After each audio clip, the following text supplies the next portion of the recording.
Hey everyone, Matthew here. Just wanted to go over a recent video that I did. I don't know if you've seen this budgeting video, but it was a stitch or response to a poor gal that was really down and out. And the title of the video is 34 an hour and hopeless. And this gal just really needed some help trying to figure out her budget. And I got an overwhelmingly huge response from all of you about, hey Matthew, I could use a little help budgeting too. So I wanted to make a quick little video about how I budget and how you can apply this same exact budget to help yourselves and your family and ultimately get ahead in life. Because I know right now a lot of people are struggling and figuring like, I don't even know how to save, where to start, where to begin, how to budget. So let's talk about it real quick. So I went ahead and drew up this little quick budget, and I've been using this budget for many years now. And it's very simple. It's just, I call it the 5 buckets and how you allocate your monthly income into.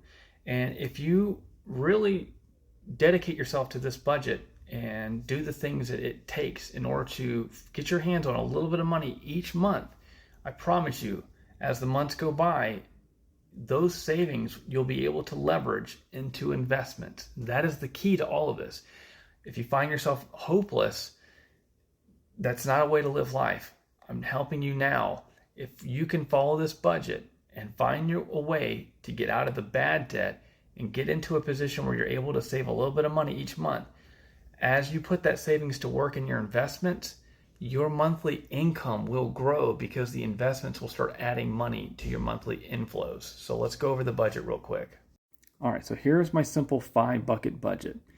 And the way this works is whatever your monthly take home is after taxes, so say your W-2 income, whatever your cash that you get from your check at the end of each month or pay period, this is the breakdown of percentages of the money that you get monthly that you can allocate.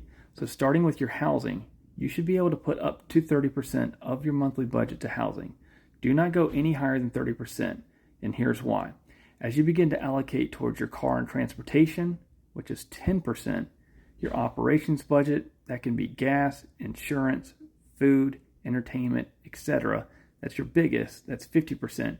If you add these 3 up, that's going to be right around 90%. And why is that important? Because the last bucket, the most important one, is yours to keep, and that is 10%. And the reason that's so important is if you can keep 10% of your monthly income and grow that, that will lead towards leveraging into investments that will increase your monthly cash flow. So the best way I can show you an example is, let's go over when I was starting this budget when I started off in life as a second lieutenant in the United States Army. And we'll use that monthly income that I got a check from the Army and how I lived off of that and how I was able to save and grow that money into future investments that have put me in the position that I'm at today in life. All right, going back over our budget with our 4 buckets here. Here we are, Second Lieutenant Matthew, and I got a check after taxes and everything from Uncle Sam for $3,600 in the Army. And the way I lived my life is I allocated that 30% towards housing, so I had about a $1,080 budget for my rent at the time, or lodging on base. I know some people will say, well, your base is free. No, you still have to pay for your housing in the Army. I had my 10% budget for car was about a $360 car payment, and 50% for my operations. I had about up to $1,800, and my goal every month was 10% savings, which was about $360. Again, all of those buckets add up to $3,600 I made per month. So now that I showed you my monthly salary starting off in life, and I showed you what I was allocated for that budget, this is what I did. So this is what I did. I knew I could spend up to $1,080. So rather than living in a fancy place or apartment, I actually found 2 other buddies and rented a property in an okay area in Georgia, in Columbus. And I only paid $600 for my room share, divided up with 2 other guys. So that actually gave me a surplus of about $400 each month. My car payment, I could go up to $360.